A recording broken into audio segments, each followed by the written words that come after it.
Hello everyone. आप सभी का फिर से स्वागत है। यह बीपीएससी प्रीवियस ईयर क्वेश्चन का संग्रह है। 1992 से अब तक जितने भी प्रश्न पूछे गए उन सभी प्रश्नों को डिस्कस करेंगे।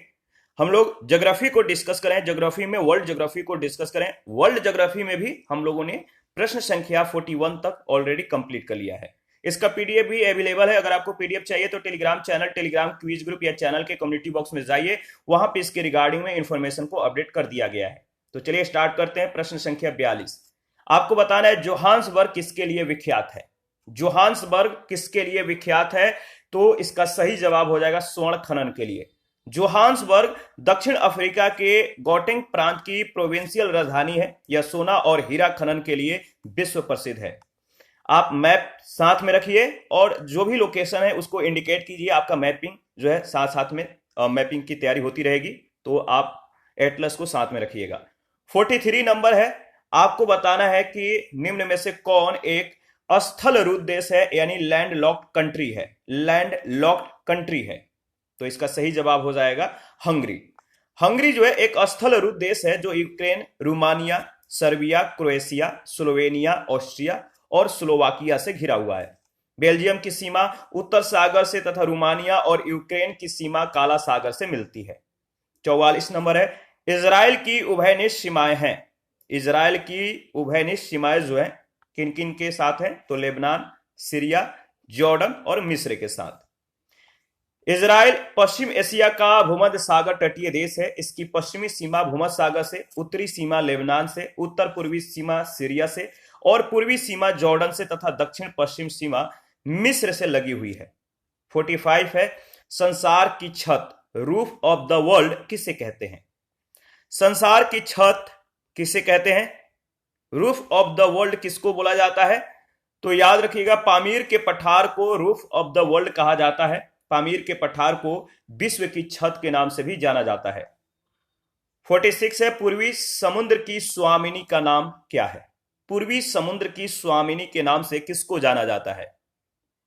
इसका सही जवाब है श्रीलंका। याद रखिएगा, ऑप्शन ए बिल्कुल करेक्ट ऑप्शन है। इसके बारे में अगर बात करें तो पूर्वी समुद्र की स्वामिनी का नाम श्रीलंका है। श्रीलंका विषुवत रेखा से 880 किलोमीटर उत्तर भारतीय उप महाद्वीप के दक्षिण पूर्वी भाग पर स्थित हिंद महासागर का द्वीपीय देश है।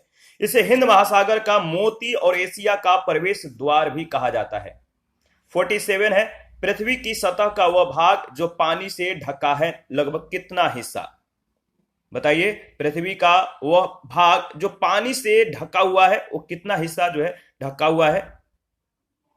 इसका सही जवाब हो जाएगा 2/3। याद रखिएगा, सी ऑप्शन।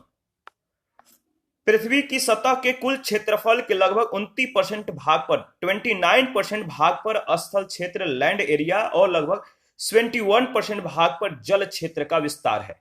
याद रखिएगा। 48 है। समुद्र तल पर पृथ्वी के केंद्र के सबसे निकट स्थान है। समुद्र तल पर पृथ्वी के केंद्र के सबसे निकट स्थान है उत्तरी ध्रुव, यानी ऑप्शन ए बिल्कुल करेक्ट ऑप्शन है। पृथ्वी के केंद्र से सबसे निकटतम बिंदु उत्तरी ध्रुव के पास आर्कटिक महासागर के तली है, 4 किलोमीटर की गहराई पर, जो पृथ्वी के केंद्र से 6553 किलोमीटर की दूरी पर स्थित है।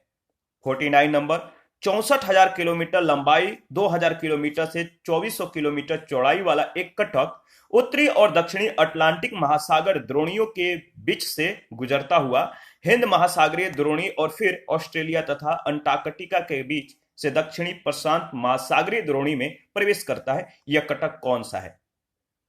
बताइए, यह कटक कौन सा है? इसका सही जवाब हो जाएगा डी ऑप्शन, मध्य महासागरीय कटक, यानी डी ऑप्शन। ये सभी विशेषताएं मध्य महासागरीय कटक से संबंधित है। मध्य महासागरीय कटक ग्लोब के चारों ओर 40,000 मील या 64,000 किलोमीटर की लंबाई में आर्कटिक, अटलांटिक, हिंद महासागर और प्रशांत महासागर में फैला हुआ है। यह पृथ्वी की सतह का अकेला सबसे विशालतम भूगर्भिक लक्षण है। 50 नंबर है। गल्फ स्ट्रीम है। गल्फ स्ट्रीम क्या है? गल्फ स्ट्रीम एक महासागरीय धारा है। बी ऑप्शन बिल्कुल करेक्ट ऑप्शन है। इसके बारे में डिस्कस कर लेते हैं। फ्लोरिडा की धारा जब एंटलिस धारा का जल समाविष्ट कर हेटरास अंतरिक्ष से आगे बढ़ती है तो वह गल्फ स्ट्रीम के नाम से जानी जाती है। यह गर्म जलधारा है जो संयुक्त राज्य अमेरिका के पूर्वी तट के सहारे प्रवाहित होती है। 51 है ग्रांड कैनियन है। ग्रांड कैनियन है। ग्रांड कैनियन एक गॉर्ज है, याद रखिएगा, एक खंड है। ग्रांड कैनियन संयुक्त राज्य अमेरिका के एरिजोना प्रांत में कोलोराडो नदी पर जो है स्थित एक गॉर्ज है, एक खंड है। 52 है विश्व का बृहत्तम डेल्टा निर्मित है। विश्व का बृहत्तम डेल्टा जो निर्मित है वो किसके द्वारा निर्मित है? तो गंगा ब्रह्मपुत्र के द्वारा। ऑप्शन ए बिल्कुल करेक्ट ऑप्शन है। गंगा डेल्टा विश्व का बृहत्तम डेल्टा है। यह बांग्लादेश और भारत के पश्चिम बंगाल राज्य में बंगाल के खाड़ी में स्थित है, यानी हिंद महासागर में स्थित है। इसे गंगा ब्रह्मपुत्र डेल्टा के नाम से भी जाना जाता है। 53 है फिजी द्वीप अवस्थित है कहां पर? बताइए, फिजी द्वीप जो है अवस्थित है, तो इसका सही जवाब हो जाएगा प्रशांत महासागर में, बी ऑप्शन। प्रशांत महासागर में याद रखिएगा फिजी द्वीप मतलब कि अवस्थित है। रिपब्लिक ऑफ फिजी दक्षिणी प्रशांत महासागर का एक द्वीपीय राष्ट्र है। यह वानुवातु के पूर्व, टोंगा के पश्चिम और तुवालू के दक्षिण में स्थित है। 54 है स्वेज नहर जोड़ती है। स्वेज नहर किसको किससे जोड़ती है आपको बताना है, बहुत ही महत्वपूर्ण प्रश्न है, कई बार यह प्रश्न पूछा गया है। देखिए, यह सेशन बीपीएससी के अलावा किसी भी एग्जाम के पॉइंट ऑफ व्यू से बहुत ही महत्वपूर्ण सेशन है। 3 से 4 बार इस सेशन को, इस सीरीज को रिवाइज कर लीजिएगा। तो स्वेज नहर याद रखिएगा भूमध्य सागर को लाल सागर से जोड़ती है। स्वेज नहर जो है मिस्र के सिनाई प्रायद्वीप में बनाई गई विश्व की सबसे बड़ी कृत्रिम नहर है। 1869 ईस्वी में इसकी लंबाई 164 किलोमीटर, 2015 में इसकी कुल लंबाई 193.30 किलोमीटर था। भूमध्य सागर और लाल सागर को जोड़ने वाली इस नहर को 1869 ईस्वी में जहाजों के आवागमन के लिए खोल दिया गया था।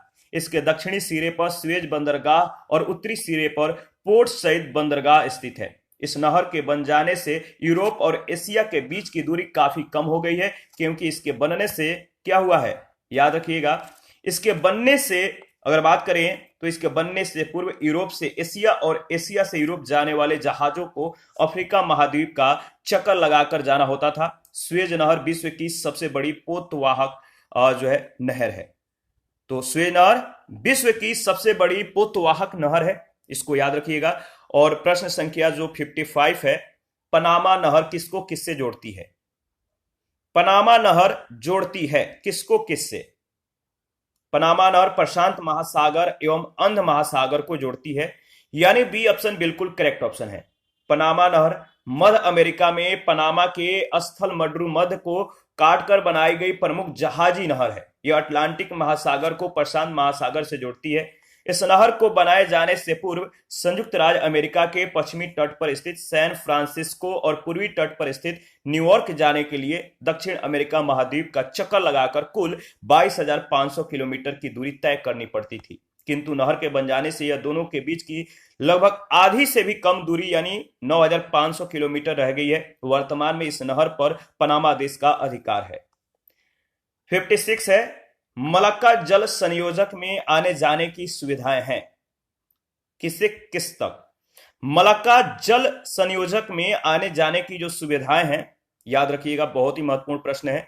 आप इस मलक्का जो जल संयोजक है, आप इसके लोकेशन को देखिए, इर्द गिर्द के महासागर को देखिए, इर्द गिर्द के कंट्री को देखिए, आप अपना मैप जो है इसके साथ तैयारी कर सकते हैं। तो 56 नंबर जो क्वेश्चन है, इसका जो सही जवाब हो जाएगा हिंद महासागर से चीन सागर तक, जो मलक्का जल संयोजक है, जो कि हिंद महासागर से चीन सागर तक आने जाने की सुविधाएं देता है। ऑप्शन ए बिल्कुल करेक्ट ऑप्शन है। स्ट्रेट ऑफ मलाक्का इंडोनेशिया के सुमात्रा द्वीप को मलेशिया से अलग करती है। यह हिंद महासागर और प्रशांत महासागर को जोड़ती है। इस जल संयोजक के माध्यम से हिंद महासागर से चीन सागर तक आने जाने की सुविधाएं हैं। 57 है सुंड्रा ट्रेंच किस द्वीप के समानांतर स्थित है? सुंड्रा जो देखिए, जो सुंडा ट्रेंच है, सुंडा ट्रेंच एक किस द्वीप के समानांतर स्थित है? तो इसका सही जवाब क्या हो जाएगा? इसका सही जवाब है ई ऑप्शन। सुंडा ट्रेंच या गर्त हिंद महासागर में अवस्थित है, याद रखिएगा, और इसका विस्तार इंडोनेशिया द्वीप समूह के सुमात्रा और जावा द्वीपों के समानांतर है। पहले इस गर्त को जावा गर्त के नाम से भी जाना जाता था। 58 है ओजोन परत बताती है। ओजोन जो परत है वो क्या बताती है?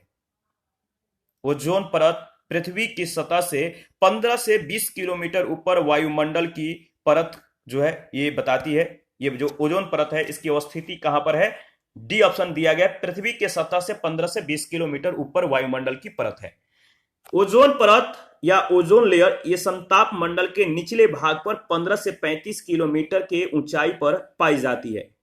देखिए, जो ओजोन की स्थिति है 15 किलोमीटर से नीचे या ऊपर 40 किलोमीटर से 50 किलोमीटर तक हो सकती है, किंतु संकेंद्रण जो है इसका अत्यंत निम्न होता है। परत के रूप में ओजोन 15 से 35 किलोमीटर ऊंचाई पर ही होती है। विश्व मौसम संगठन भी ऐसे ही व्याख्या को प्रस्तुत करता है, ऐसी ही बातें कहता है। यह परत मानव जीवन के लिए अत्यधिक आवश्यक होती है। ओजोन परत सूर्य से आने वाली अल्ट्रावायलेट रेडिएशन को अवशोषण करके या ऑब्जर्व करके पृथ्वी पर आने से रोकती है। इन किरणों से त्वचा कैंसर का खतरा होता है, अन्य स्किन डिजीज होते हैं, जो कि ये जो परत है अल्ट्रावायलेट रे को रोकने में हमारा जो है ये मददगार होता है। ऐसे इस तरह से बात इसको कह सकते हैं कि जो मान के चलिए कि अल्ट्रावायलेट जो है एक छतरी की तरह काम करता है, जो हमें अल्ट्रावायलेट यानी रेडिएशन से बचाता है। 59 है, पृथ्वी की सतह से ओजोन परत की जो ऊंचाई है वो कितना से कितना किलोमीटर के बीच है? पृथ्वी की सतह से ओजोन परत की जो ऊंचाई है वो 10 से 20 किलोमीटर के बीच दिया गया। ऑप्शन ए बिल्कुल सही है। आप ऊपर की व्याख्या को देख सकते हैं। 60 नंबर है, काहिरा का समय ग्रीनविच से 2 घंटा आगे है। यह जो स्थित है कहां पर स्थित है, किस देशांतर पर स्थित है? काहिरा का जो समय है ग्रीनविच से 2 घंटा आगे है। यह स्थित है, याद रखिएगा, 30 डिग्री पूर्व देशांतर पर। 30 डिग्री पूर्व देशांतर पर। बी ऑप्शन बिल्कुल करेक्ट ऑप्शन है। काहिरा यानी मिस्र की जो स्थिति है 30 degree 3 minute north, 31 degree 14 minute east, क्योंकि काहिरा का समय ग्रीनविच से 2 घंटा आगे है।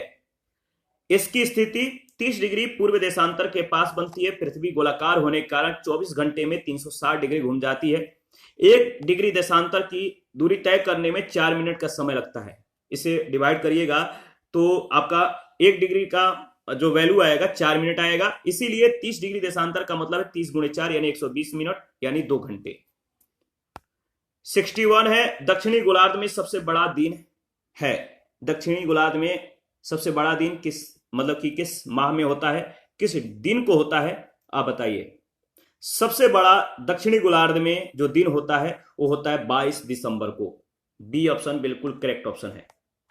इसके बारे में अगर बात करें तो उत्तरी गोलार्ध में शीत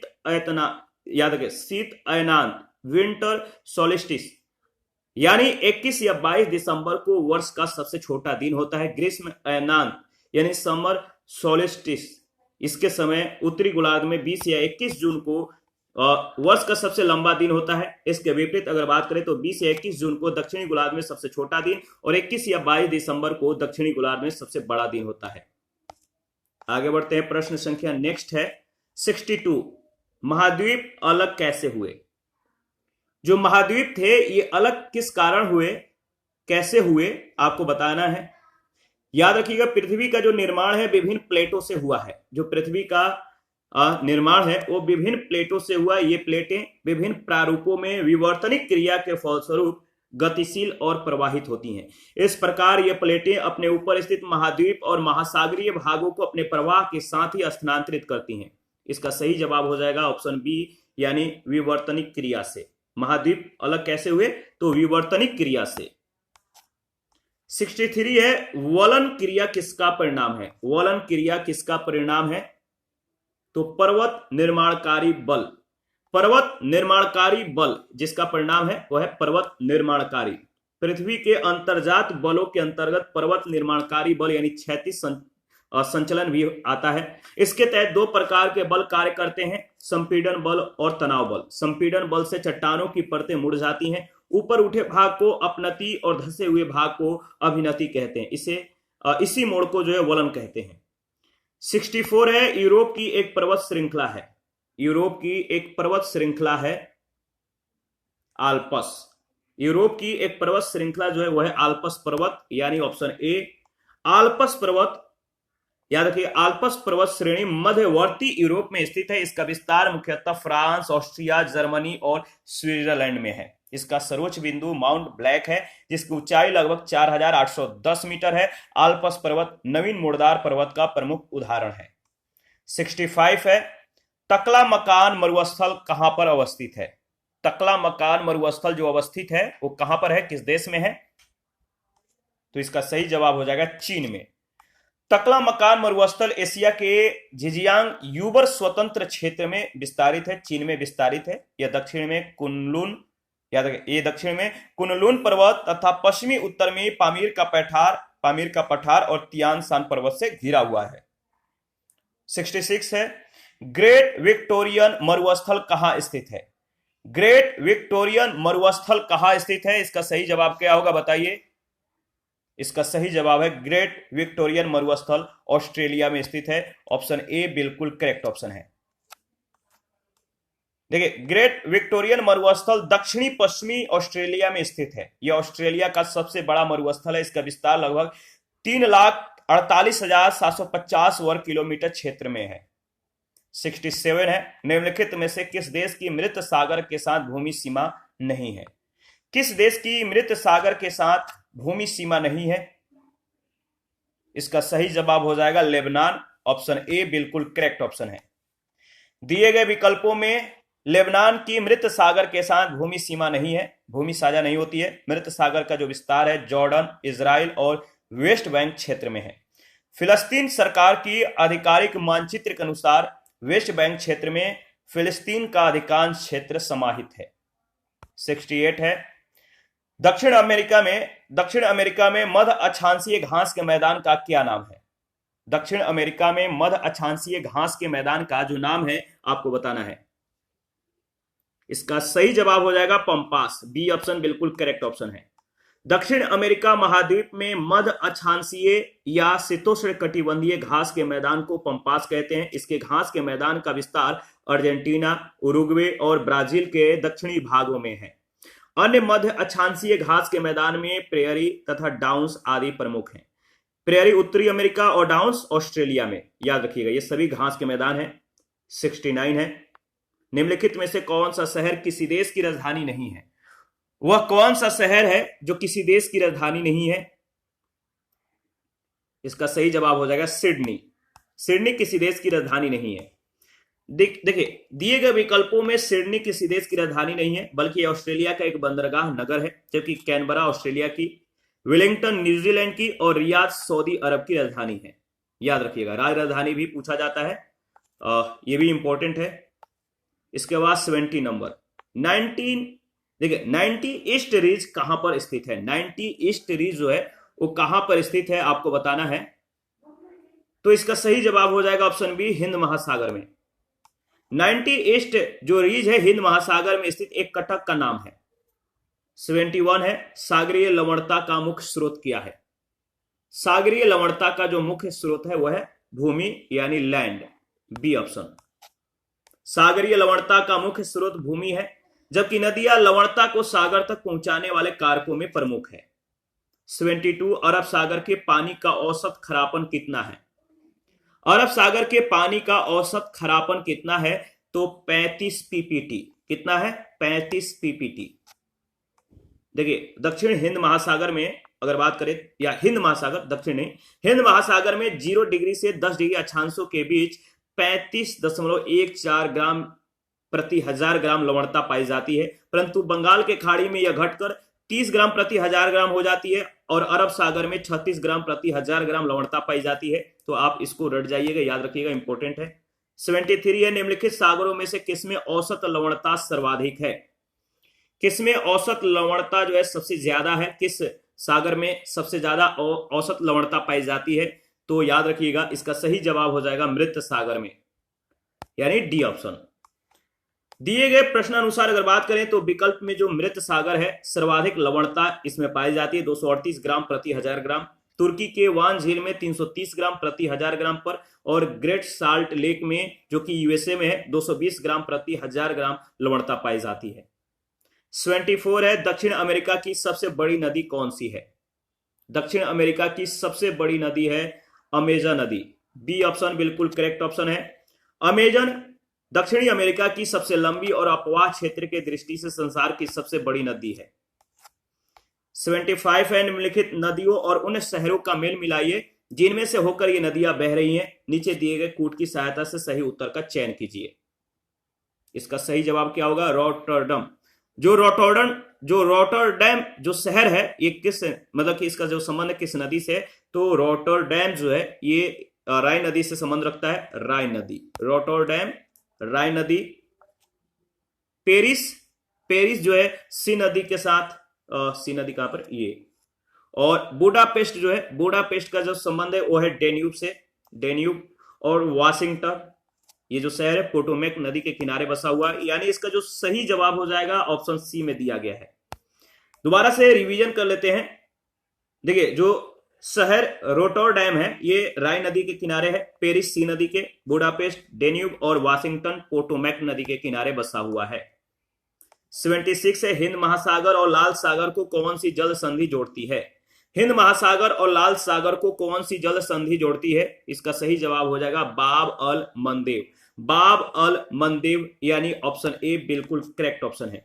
हिंद महासागर और लाल सागर को बाब अल मंदेव जल संधि जोड़ती है। अन्य विकल्पों का जो विवरण है, हरमुज जल संधि फारस के खाड़ी और ओमान के खाड़ी को, बोस्पोरस जल संधि काला सागर एवं मरमरा सागर को, और मलक्का जल संधि अंडमान सागर एवं दक्षिण चीन सागर को जोड़ती है। 77 है, सुमेलित करिए। 77 है, सुमेलित करिए। चलिए सुमेलित करते हैं। इसका सही जवाब क्या हो जाएगा? जैसे अत्यधिक गर्म जगह जो है वो कौन सा है? अत्यधिक गर्म सहारा मरुस्थल है। अत्यधिक ठंडा जो है वो है अंटार्कटिका। अत्यधिक वर्षा वाला जो जगह है वो है आपका चेरापूंजी। और अत्यधिक सूखा वाला जो जगह है वो है चिली। यानी इसका जो सही जवाब हो जाएगा देख लेते हैं, ऑप्शन बी में दिया गया है। ऑप्शन बी बिल्कुल करेक्ट ऑप्शन है। दोबारा से रिवीजन कर लेते हैं। अत्यधिक गर्म जगह सहारा मरुस्थल है, अत्यधिक ठंडा अंटार्कटिका में, अत्यधिक वर्षा चेरापूंजी में, अत्यधिक सूखा चिली में पड़ता है। 78 है, किस मिट्टी में केसिका यानी कैपिलरी सबसे अधिक प्रभावशाली होती है? किस मिट्टी में केसिका सबसे अधिक प्रभावशाली होती है? तो चिकनी मिट्टी में, ऑप्शन ए। देखिए, केसिका क्रिया चिकनी मिट्टी यानी क्ले सॉइल में सबसे ज्यादा प्रभावशाली होती है, जबकि बलुई मिट्टी में यह न्यूनतम होती है। 79, विश्व में सबसे अधिक कोयला उत्पादन करने वाला देश कौन सा है? विश्व में सबसे अधिक कोयला उत्पादन करने वाला जो देश है वो कौन सा है, बताइए। इसका सही जवाब क्या होगा? तो इसका सही जवाब होगा, बताइए, विश्व में सबसे अधिक कोयला उत्पादन करने वाला जो देश है वो है आपका चीन। सी ऑप्शन बिल्कुल करेक्ट ऑप्शन है। देखिए, वर्ल्ड मिनरल प्रोडक्शन 2015 से 2019 के अनुसार चीन कोयला उत्पादन के दृष्टि से पहले स्थान पर है। प्रश्न संख्या 80 है, निम्नलिखित में से कुलगाड़ी में कौन सी क्रिया संपन्न होती है? कुलगाड़ी में कौन सी क्रिया जो है संपन्न होती है, आप बताइए। इसका सही जवाब क्या होगा? इसका सही जवाब आपको बताना है। इसका सही जवाब हो जाएगा जो ऑप्शन दिया गया है। ऑप्शन को देखिए तो सोना खनन। कुलगाड़ी जो क्रिया है, मतलब कुलगाड़ी जो जगह है, ये किस क्रिया के लिए संपन्न है, या किस चीज की यहाँ पे जो है खनन होती है? तो सोना खनन होता है। पश्चिमी ऑस्ट्रेलिया में स्थित कुलगाड़ी सोना, याद रखिएगा, कुलगाड़ी जो सोना यानी स्वर्ण खनन के लिए प्रसिद्ध है। और यह पर्यटकों के बीच जो है माइनिंग घोस्ट टाउन के रूप में प्रसिद्ध है। इन क्षेत्रों में सोना की खोज 1892 में की गई थी। इसके बाद 81 है, निम्न देशों में से किस देश में 2019 में सालाना सबसे अधिक सोने का उत्पादन यानी टनों में सबसे ज्यादा हुआ? तो इसका सही जवाब हो जाएगा चीन। इंडियन मिनरल ईयरबुक 2020 और वर्ल्ड मिनरल प्रोडक्शन 2019-20 के दौरान 2015-19 के दौरान 2019 तक के उपलब्ध आंकड़ों के अनुसार जो है, अगर बात करें तो विश्व में सबसे ज्यादा सोने का उत्पादन चीन में हुआ। तो 2020 और 19 यानी mineral production, world mineral production 2015 से 2019 के बीच अगर बात करें तो 2019 में जो डेटा आया, इस डेटा के अनुसार सबसे ज्यादा सोना का उत्पादन चीन में हुआ। चीन में 380 टन, ऑस्ट्रेलिया में 326 टन, रूस में 305 टन और संयुक्त राज्य अमेरिका में 200 टन सोने का जो है उत्पादन हुआ। 82 है, विश्व में एल्यूमिनियम का सबसे बड़ा उत्पादक कौन सा है? विश्व में सबसे ज्यादा एल्यूमिनियम उत्पादन करने वाला जो देश है वह है भारत। वर्ल्ड मिनरल प्रोडक्शन 2015 से 2019 के आंकड़े के अनुसार 2019 में एल्यूमिनियम उत्पादन करने वाला विश्व के 5 शीर्ष देश जो है, सबसे पहला देश है चीन, सबसे ज्यादा ये एल्यूमिनियम का उत्पादन करता है। इसके बाद दूसरे स्थान पे रूस का आता है, तीसरे स्थान पे भारत, चौथे स्थान पे कनाडा और पांचवें स्थान पे यूएई। इसी के साथ आज का जो सेशन है समाप्त करते हैं। नेक्स्ट सेशन में 83 से आगे के प्रश्नों को डिस्कस करेंगे। आप अपना प्रतिक्रिया देते रहिए, आपके प्रतिक्रियाओं का हमें बेसब्री से इंतजार रहता है। जिन लोगों ने Telegram channel, Telegram quiz group, Facebook page, Instagram को ज्वाइन नहीं किया, वीडियो के डिस्क्रिप्शन बॉक्स में उसका लिंक है, आप ज्वाइन कर सकते हैं। थैंक यू, मिलते हैं नेक्स्ट सेशन में।